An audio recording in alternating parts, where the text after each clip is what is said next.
सर्वांना ख्रिस्तात सलाम. शुभ सकाळ. सर्वप्रथम यहोवा परमेश्वराचे आभार मानतो की त्याने आजचा हा सुदिन आपल्या सर्वांच्या जीवनामध्ये देव केला आहे. आजकरिता नेमण्यात आलेलं पवित्र वचन स्तोत्रसंहिता 36 त्याचं 7वं वचन. मी आपल्यासाठी वचन वाचतो, कृपया करून लक्ष द्या. स्तोत्रसंहिता 36 त्याचं 7वं वचन. हे देवा, तुझे वात्सल्य किती अमोल आहे. मानवजाती तुझ्या पंखाच्या छायेचा आश्रय करीते. या वचनावरती आपण काही वेळ मनन आणि चिंतन करणार आहोत. या वचनामध्ये आपल्याला जे समजून घ्यायचं आहे ते म्हणजे प्रभू परमेश्वराचं वात्सल्य. वचनामध्ये असं सांगितलेलं आहे, हे देवा, तुझे वात्सल्य किती अमोल आहे. वात्सल्य म्हणजे इंग्रजी बायबलमध्ये लव्हिंग काइंडनेस हा शब्द वात्सल्यासाठी आलेला आहे. प्रभू परमेश्वराचं वात्सल्य हे अमोल आहे, हे वचन आपल्याला सांगत आहे. आता प्रभू परमेश्वराचं वात्सल्य हे अमोल आहे म्हणजे काय?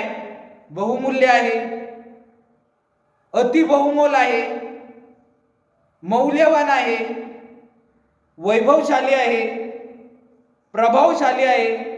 या सगळ्या गोष्टी या अमोल या शब्दामध्ये येतात. आता प्रभू परमेश्वराचं वात्सल्य हे अमोल आहे म्हणजे ज्या गोष्टी मी आपल्याला सांगितल्या, अतिमौल्यवान, बहुमूल्य, प्रभावशाली, वैभवशाली. आता जर अशी कुठली वस्तू आपल्याकडे असेल, उदाहरणार्थ सोनं जर आपण घेतलं तर ते आपण विशेष करून जपण्याचा प्रयत्न करतो, त्याला जपून ठेवतो, त्याची काळजी घेतो. इतकंच नाही तर ते इतर आपल्या वस्तूंमध्ये मिसळू नये म्हणून त्याला एका ठराविक वेगळ्या जागेवरती आपण ते ठेवत असतो आणि अतिशय त्याला चांगल्या रीतीने आपण जपण्याचा प्रयत्न करतो. परंतु हे मी तुम्हाला सांगतो, सोनं जे आहे ते आपण विकत घेऊ शकतो. त्याची एक किंमत आहे. ती किंमत दिल्यानंतर ते महाग आहे. महाग जरी असलं तरी देखील ते आपण पैशाने विकत घेऊ शकतो. आणि हे मी सगळं यासाठी सांगत आहे, प्रभू परमेश्वराचं वात्सल्य जे आहे ते अमोल आहे. याचा अर्थ मनी कॅनॉट बाय. पैशाने ते आपण विकत घेऊ शकत नाही, ते आपल्याला विकत घेता येणार नाही, असा त्याचा अर्थ होतो.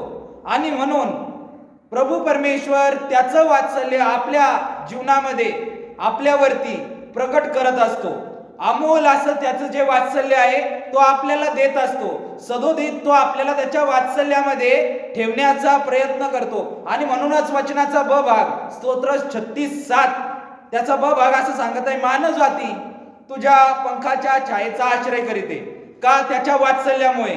त्याच्या वात्सल्यामुळे जे आपण मनुष्य प्राणी आहोत, मानव जाती आहोत, ते त्याच्या पंखाचा आश्रय करीते असं सांगितलेले. ते फक्त आणि फक्त प्रभू परमेश्वराच्या वात्सल्यामुळं. आता प्रभू परमेश्वराचं वात्सल्य म्हणजे काय?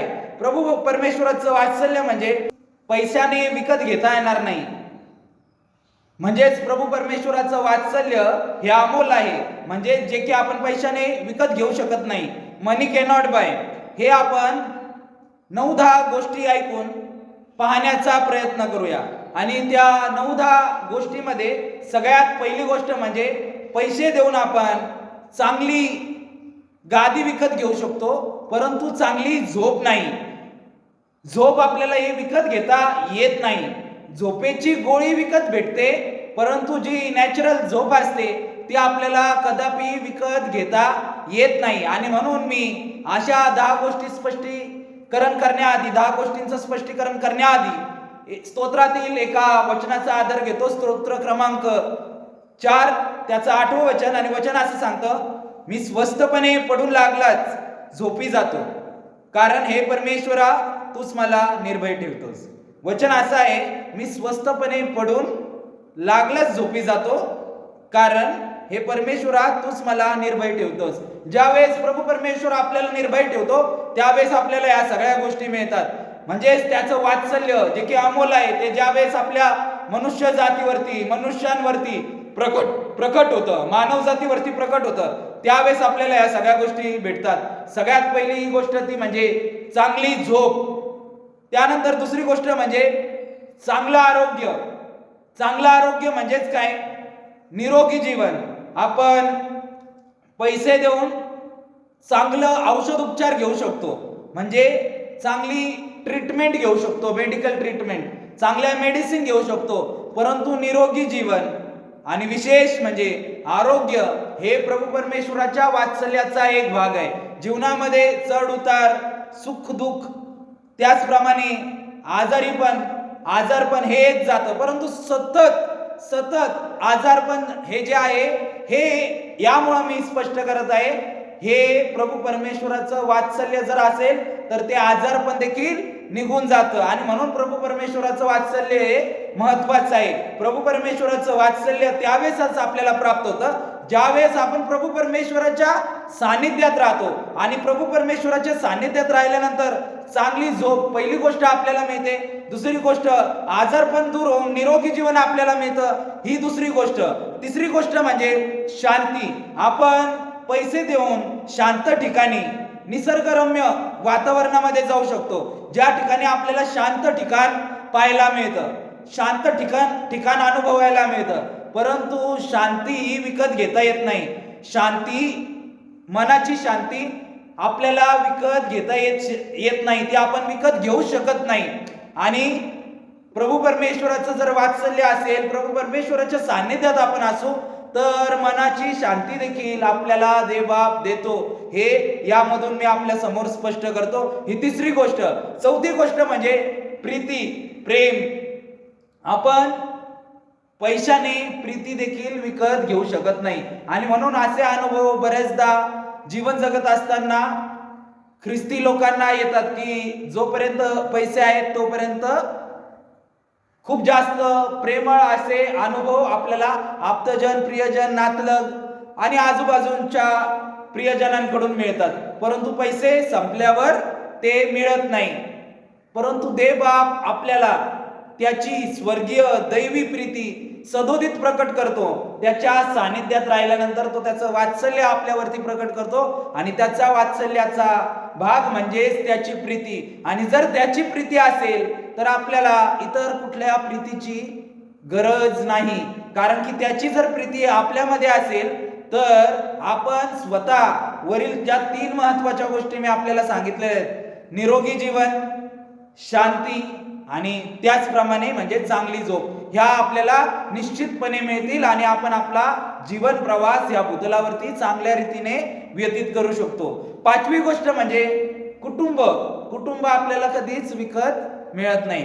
आपण गर्दीमध्ये जाऊ शकतो किंवा गर्दी होण्याचं एक कारण होऊ शकतो, परंतु कुटुंब जे असतं, ज्या ठिकाणी आपण भेटतो, बसतो, आपल्या विचारांची, आपल्या प्रेमाची, आपुलकीची, ह्या सगळ्या गोष्टींची नाळ जोडतो, ते म्हणजे कुटुंब. हे आपल्याला देवबाप देतो. आणि म्हणूनच पवित्र शास्त्रामध्ये कौटुंबिक जीवनाला देखील फार महत्त्व दिलेलं आहे. पवित्र शास्त्रामध्ये म्हणूनच कौटुंबिक जीवन जपण्यासाठी पत्रामध्ये संत पौलाने लिखाण केलेलं आहे. कितीतरी अध्याय त्यावरती आलेले आहेत, प्रीती विषयी सांगितलेलं आहे. आणि ते आपल्याला जे चांगलं कुटुंब असतं हे देवबापच देतो. आपल्याला ते पैशाने विकत घेता येत नाही. आणि म्हणून मी आपल्याला हे सांगू इच्छितो, देवाच्या सानिध्यात राहिल्याने त्याचं वात्सल्य तो आपल्यावरती प्रकट करतो आणि चांगलं कुटुंब देतो. आणि म्हणून कुटुंब जे आहे ते जपण्याचा आपण प्रयत्न केला पाहिजे. मी नंतरून आपल्याला या सगळ्या गोष्टी कशा जपाव्यात हे तर सांगेलच. आणि म्हणून या 5 गोष्टी ज्या सांगितलेल्या आहेत या एका साईडला ठेवत आता 6व्या गोष्टीवरती मी आपल्या सर्वांना घेऊन जातो. आणि 6वी गोष्ट म्हणजे ज्ञान. आपण पैसे देऊन चांगले पुस्तक घेऊ शकतो, चांगल्या कॉलेजमध्ये ऍडमिशन घेऊ शकतो, चांगल्या शाळेमध्ये ऍडमिशन घेऊ शकतो, परंतु ज्ञान जे आहे ते आपल्याला देवबापाकडूनच मिळतं. आणि म्हणूनच पवित्र शास्त्रामध्ये संत याकोब असा म्हणतो, जो कोणी ज्ञानाने उन्हा असेल त्याने मजकडे मागावे, कारण की ज्ञान तो देतो. आपण अभ्यास करून ते अवगत करू शकतो, परंतु ज्ञान जे आपल्याला मिळतं वरून येत असतं, ते देवबाप आपल्याला देत असतो. ते आपल्याला पैशाने कदापि विकत घेता येणार नाही. हे देवबापाकडून आपल्याला मिळत असतं, त्याचं वात्सल्य तो प्रकट करतो. हे आपल्याला यामधून समजून घ्यायचं आहे. सातवी गोष्ट म्हणजे हॅपीनेस, आनंद. आपण नाही का काही गोष्टी, काही वस्तू किंवा काही वेगळा प्रकार करून आनंदी होऊ शकतो तात्पुरत्या काळासाठी, परंतु जो सर्व काळचा आनंद आहे तो देवबापच आपल्याला देतो. हे आपण आज लक्षात घेतलं पाहिजे. सदोदित जो आनंद आहे, न संपणारा जो आनंद आहे, दुःखामध्ये देखील आनंदाचं कारण देवबाप आपल्याला देऊ शकतो. आपल्याला एकट्यामध्ये आनंदाचं कारण देवबाप देऊ शकतो. आपल्याला कुटुंबामध्ये आनंदाचं कारण देवबाप देऊ शकतो. कुठल्याही ठिकाणी, कुठल्याही देशामध्ये देवबाप आपल्याला आनंदाचं कारण निर्माण करून देऊ शकतो आणि तो आनंद न संपणारा आनंद असेल. आणि म्हणून तात्पुरत्या स्वरूपाचा आनंद आपण विकत घेऊ शकतो पैशाने, परंतु सर्व काळचा आनंद, आनंदी जीवन, आनंदी कुटुंब, वैयक्तिकरित्या आनंदी राहणं, आनंदी मन, हे फक्त देवबापाकडूनच त्याचं वात्सल्य प्रकट झाल्यानंतर. आणि म्हणून ही सातवी गोष्ट मी आपल्या समोर सांगितली. आठवी गोष्ट म्हणजे वेळ. आपण भारीतलं घड्याळ घेऊ शकतो, भिंतीवरचं देखील आणि ब्रिस्कचं देखील, हातातलं देखील, परंतु पैसे देऊन आपण वेळ कधीच विकत घेऊ शकत नाही. या भूतलावरती प्रत्येक जण देवाच्या वेळेमध्ये राहत आहे. काहींचा वेळ संपतो आणि ते ख्रिस्तामध्ये विसावा पावतात, जर ते ख्रिस्तावरती विश्वास ठेवणारे असतील. काही जण ख्रिस्तावरती विश्वास ठेवणारे नसतील तर ते मरण पावतात. काही जण महानिद्रेमध्ये जातात. असे वेगवेगळे नाव आपण देऊ शकतो, परंतु हे देवाच्या वेळेमध्ये आपण करत आहोत. हे देवाच्या वेळेमध्ये क्रोनोस आणि कायरोस या दोन गोष्टी मी या अगोदर एका संदेशामध्ये सांगितल्या होत्या. कधी परत प्रसंग आला तर मी नक्कीच ते सांगेल. परंतु क्रोनोस देखील देवबापानेच दिलेला एक वेळ आहे आणि देवबाप त्या क्रोनोस मध्येच कायरोस घडवून आणतो, देवबापाची वेळ घडवून आणतो. ही देवाकडूनच आहे. आपण वेळ कधीच निर्माण करू शकलो नाही. सायंटिस्ट लोक देखील कधीच वेळ निर्माण करू शकणार नाही. या भूतलावरती आपण फक्त त्याच्यामुळेच आहोत, हे आपल्याला यामधून समजत आहे. त्यानंतर मी सांगतो विश्वास देखील आपल्याला विकत घेता येत नाही. आपण विश्वास विकत घेऊ शकत नाही.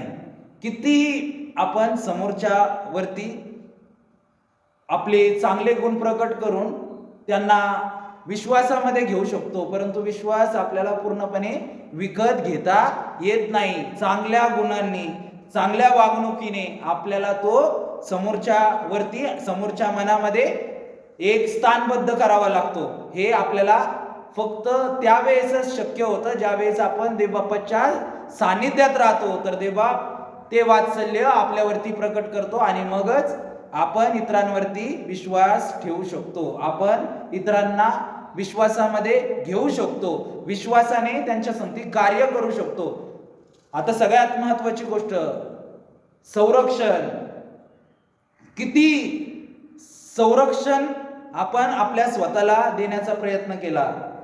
गाडीवरती जाताना, म्हणजे टू व्हीलरवरती जाताना हेल्मेट परिधान करून, फोर व्हीलर, वेगवेगळ्या प्रकारची भारीतली भारी गाडी घेऊन आपण संरक्षण स्वतःच करण्यासाठी प्रयत्न करतो.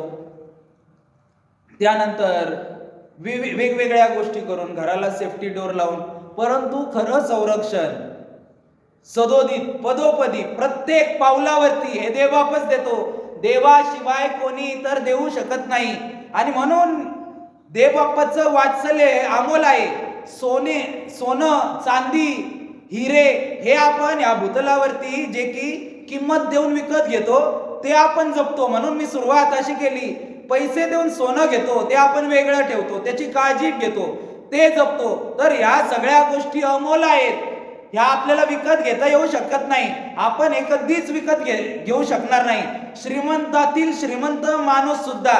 आणि म्हणून हे किती प्रमाणामध्ये आपण जपलं पाहिजे, याच्याकडे आपण किती लक्ष दिलं पाहिजे, याची किती काळजी घेतली पाहिजे, याचा विचार आज ह्या नवीन वर्षामध्ये आपण करणं गरजेचं आहे.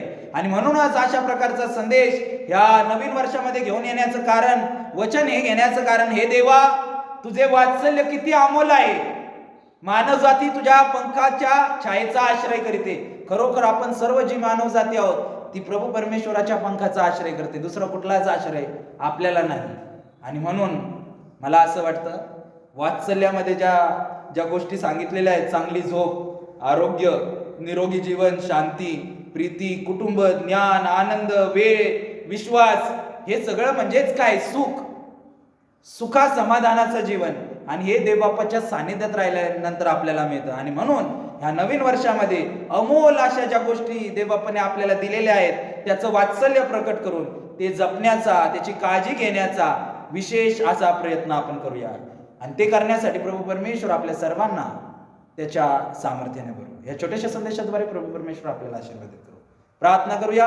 पवित्र परमेश्वरा, जिवंत देव बापा, तू महान आहेस, थोर आहेस, गौरवी राजा आहे. रात्रभर सुंदरशी झोप देऊन आजचा सुदिन तू आमच्या आयुष्यामध्ये जोडलास. सकाळी उठल्यापासून आतापर्यंत आम्हाला सांभाळलंस. तुझी कृपा पुरवलीस म्हणून तुझा आभार मानतो, तुला धन्यवाद देतो. प्रिय परमेश्वरा, प्रार्थना करतो विशेष करून आज तुझं वात्सल्य किती अमोल आहे हे आम्हाला स्तोत्र 36:7 मधून नव्याने सांगितलंस. खरोखर प्रिय परमेश्वरा, तुझं वात्सल्य तू प्रकट करतोस. प्रिय परमेश्वरा, म्हणून आम्ही चांगल्या रीतीने झोपू शकतो. प्रिय परमेश्वरा, निरोगी असं जीवन जगू शकतो. शांतीने, समाधानाने या भूतलावरती राहू शकतो. चांगल्या कुटुंबामध्ये प्रिय परमेश्वरा वावरू शकतो. आनंदी जीवन जगू शकतो. प्रिय परमेश्वरा, वेळेमध्ये प्रिय प्रभू या भूतलावरती आम्ही आमचा जीवन प्रवास व्यतीत करू शकतो. आणि खूप साऱ्या गोष्टी तू आज आम्हाला सांगितल्या आहेस. आणि म्हणून ज्या अमोल गोष्टी आहेत त्या आम्ही जपल्या पाहिजेत. यासाठी प्रिय परमेश्वर तू आमच्या संगती आहे, तू आमच्या बरोबर आहे. प्रिय परमेश्वर, तू आमचा इमॅन्युअल आहेस, तू आमचा देव आहेस. म्हणून प्रिय परमेश्वर, या सगळ्या गोष्टी ज्या तुझपासून तुझं वात्सल्य प्रकट करत तू आम्हाला दिल्या आहेत त्या आम्ही आजपासून नव्याने जपण्याचा या प्रार्थनेमध्ये प्रिय परमेश्वरा विनंती रूपी निर्धार करतो. प्रिय परमेश्वर, या सर्व गोष्टी तू आमच्याकडून करून घे. आणि खरोखर तुझ्या सानिध्यामध्ये आम्हाला ह्या नवीन वर्षामध्ये जास्तीत जास्त राहू देत. प्रिय प्रभू, जेणेकरून तुझ्या सानिध्यामध्ये राहिल्यानंतर आमचा आजार पण दूर होईल. प्रिय परमेश्वर, आम्हाला चांगली झोप लागेल. प्रिय प्रभू, मनामधील अशांतता दूर होईल. प्रिय परमेश्वरा, प्रार्थना करतो आमचं दुःख दूर होईल, आम्हाला आनंद मिळेल. आणि प्रिय परमेश्वरा, तू जी प्रीती आमच्यावरती प्रकट केली आहे तिचा खरोखर आम्ही अनुभव घेऊ शकू. आणि प्रिय प्रभू, त्याद्वारे या भूतलावरचा प्रवास प्रिय प्रभू सुखात समाधानाने व्यतीत करू शकू. प्रिय प्रभू, या सर्व गोष्टी तू आम्हाला आधीनेच दिल्या आहेत म्हणून तुला धन्यवाद. या गोष्टी तूच जपून ठेवल्या आहेत, इथून पुढे देखील तूच जपून ठेव प्रिय परमेश्वरा, अशी आम्ही प्रार्थना करतो. फक्त आम्ही देखील प्रिय परमेश्वरा आमचे प्रयत्न करावेत. प्रिय प्रभू, यासाठी तू आमच्या समवेत राहा. प्रिय प्रभू, तू आम्हाला तुझ्या पवित्र आत्म्याचं मार्गदर्शन कर, अशी आम्ही प्रार्थना करतो. जर काही चूक अपराध पाप विचाराद्वारे, कृत्याद्वारे, शब्दाद्वारे आम्हाकडून झाल्या असतील त्याची तू आम्हाला क्षमा कर. आणि जे काही योग्य प्रकारे आजवर केलेलं आहे ते परम गौरवामध्ये उंचावून घे. पुन्हा एकदा आम्ही जसे आहोत तसेच तुझ्या अधीन आणि स्वाधीन स्वतःला करत ही लहान नम्र प्रार्थना धन्यतारक उद्धारक प्रभू येशू ख्रिस्त याच्या प्रिय गोड गौरवी नावात मागतो म्हणून तू ऐक पित्या. आमेन. आता सर्व बुद्धी सामर्थ्याच्या पलीकडे असलेली देवबापाने दिलेली शांती तुमची अंतःकरणे आणि मने देवाच्या व त्याचा पुत्र येशू ख्रिस्त याच्या ज्ञानात आणि प्रीतीत राखो. आणि आता सर्व समर्थ देव जो बाप, देव जो पुत्र आणि देव जो पवित्र आत्मा या त्रैक्य देवाचा आशीर्वाद तुम्हा सर्वांवरती आता आणि सदा सर्व काळ असो. आमीन.